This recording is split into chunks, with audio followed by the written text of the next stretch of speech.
Welcome back to another episode of the Sleepwalker Chronicles. Today we're going to be telling a true horror story based on a family full of regret and a house that has no remorse. Let's get into it. On the first night the Carrow family owned the house, the mailbox was already waiting.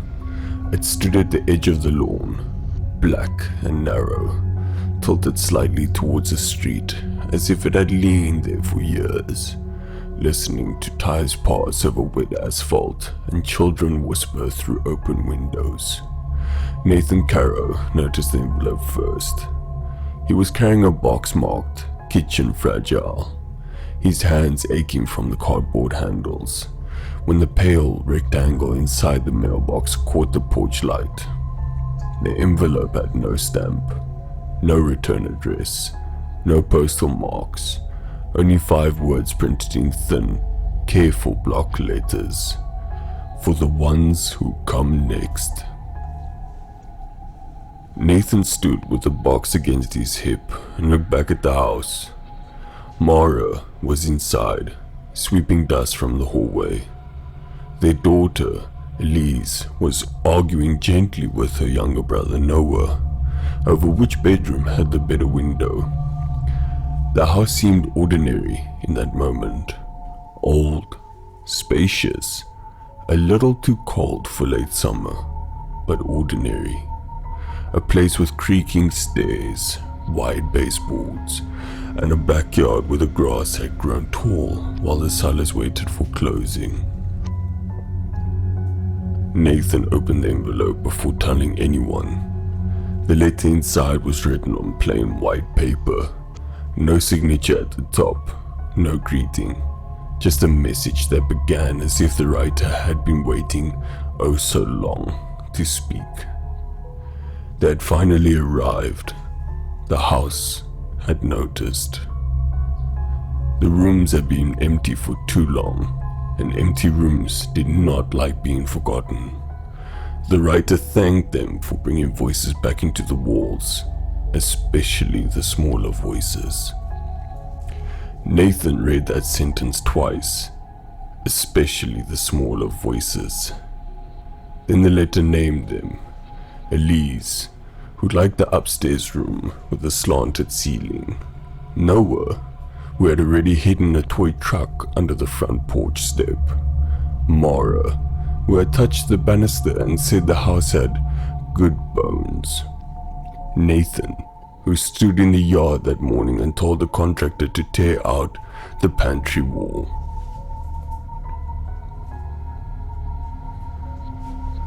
The box in Nathan's arm slipped. Glass broke somewhere inside, muffled by newspaper.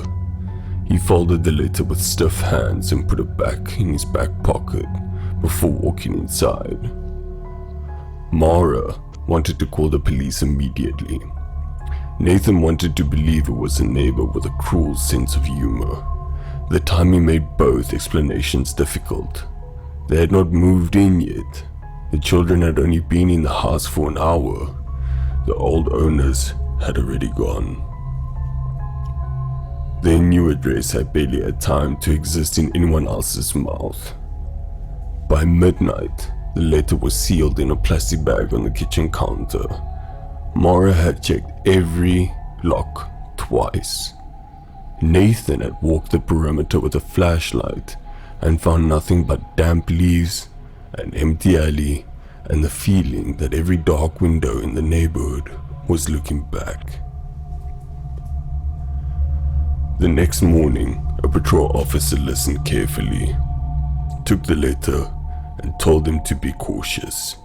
He used calm words. Prank, harassment, possibly someone connected to the sale. But his eyes changed when he heard the details about the children. They changed more when Nathan mentioned the pantry wall. That wall was still standing. No neighbors could see it from the street. For 3 days, nothing happened. The family slept at Mara's sister's house, then returned in daylight to unpack. Nathan told himself fear was the thing that shrank when exposed to the sun. Maura kept the curtains open for the opposite reason. She did not want anyone believing the house had places to hide. Elise found the second letter. It had been slid under the front door, a white tongue against the dark wood. She called for her mother in a voice that did not sound frightened yet, only confused. Maura picked it up without touching the paper inside. This time, the message was shorter. The house did not like changes. The house had been promised certain things by those who came before. It knew when walls were opened. It knew when old wood was carried out to the curb. It knew the difference between renovation and injury. At the bottom of the page, in a line spaced apart from the rest, the writer had added, "Noah still leaves the blue truck outside his door." Nathan drove the children away before sunset.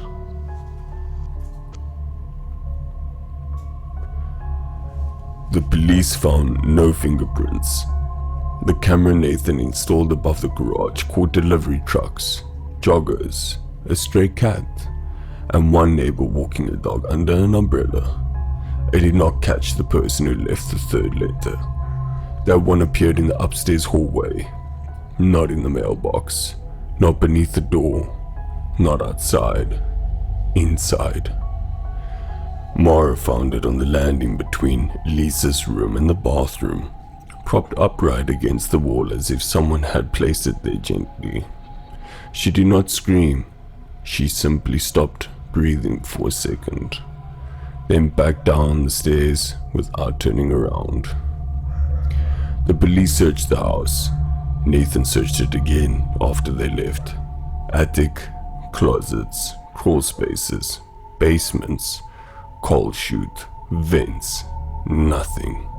No footprints in the dust, no broken locks, no open windows. The only unusual thing was in the pantry, where the contractor had removed a section of old plaster. Behind it was a very narrow cavity between the walls. Inside the cavity, someone had once scratched names in the wood. Not hundreds, not dozens, only 9. Most were old, carved with a blade or nail. Harold, Ruth, Thomas, Elaine, Peter. A few were harder to read, darkened by age and dust, but the last 4 were fresh, too fresh. Nathan, Maura, Elise, and Noah. The contractor swore the names had not been there when his crew opened the wall the first time. Nathan believed him. That was the worst part. The man was too frightened to be lying. They stopped moving in after that. For a week, the Carrows lived between houses. Their belongings sat in a box under white sheets. The children's beds remained unassembled. Maura refused to let Elise and Noah return, even in daylight. Nathan went back alone every afternoon to meet detectives, locksmiths, alarm technicians, and finally a priest. Maura's mother insisted on calling. The priest walked room to room with a small silver cross and a voice that tried to sound firm. In the dining room, he paused.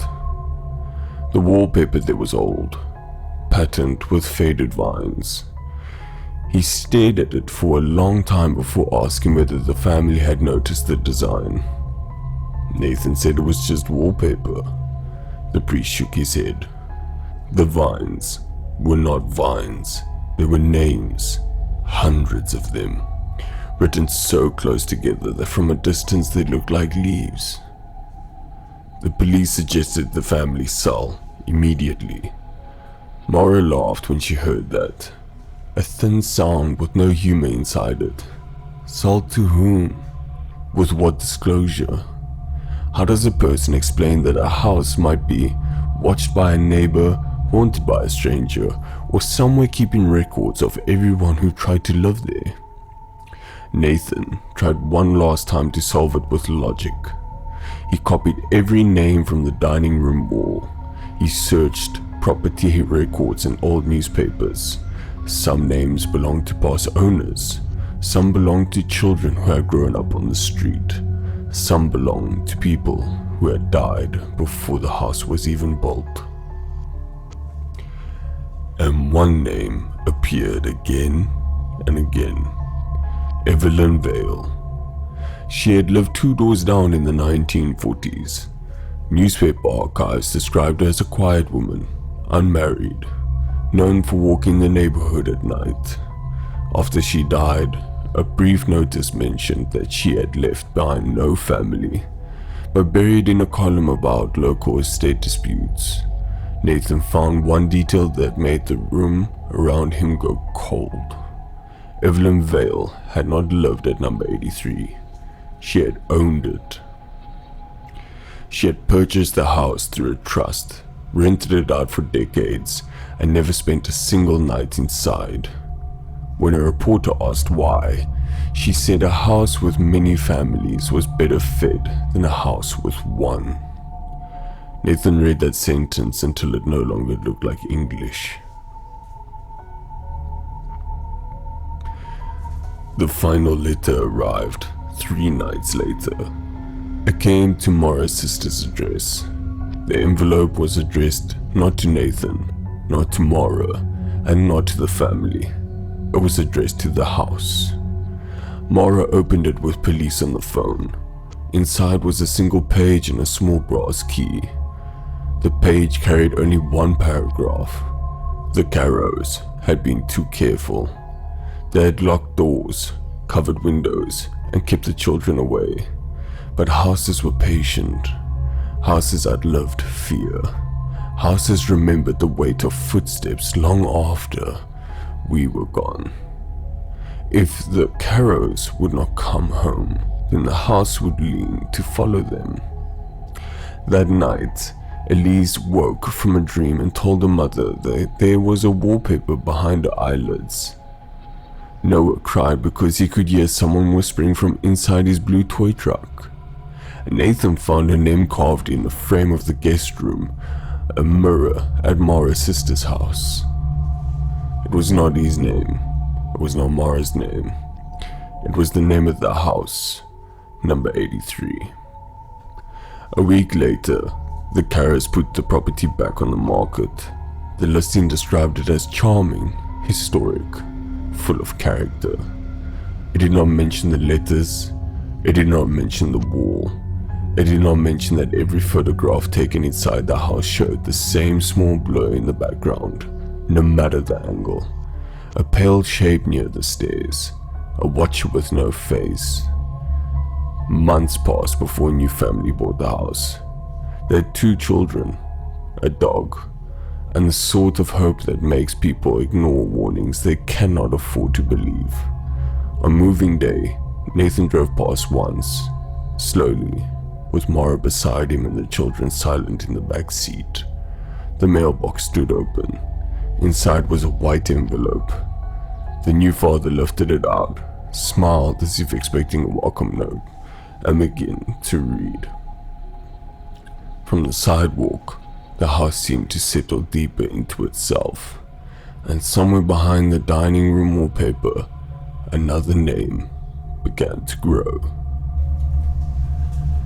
And that is the end of today's story, my dear friends. If you enjoyed, please leave a like.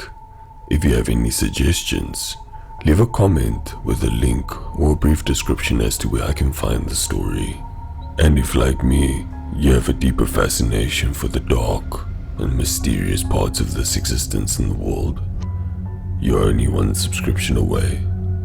Until next time, stay safe.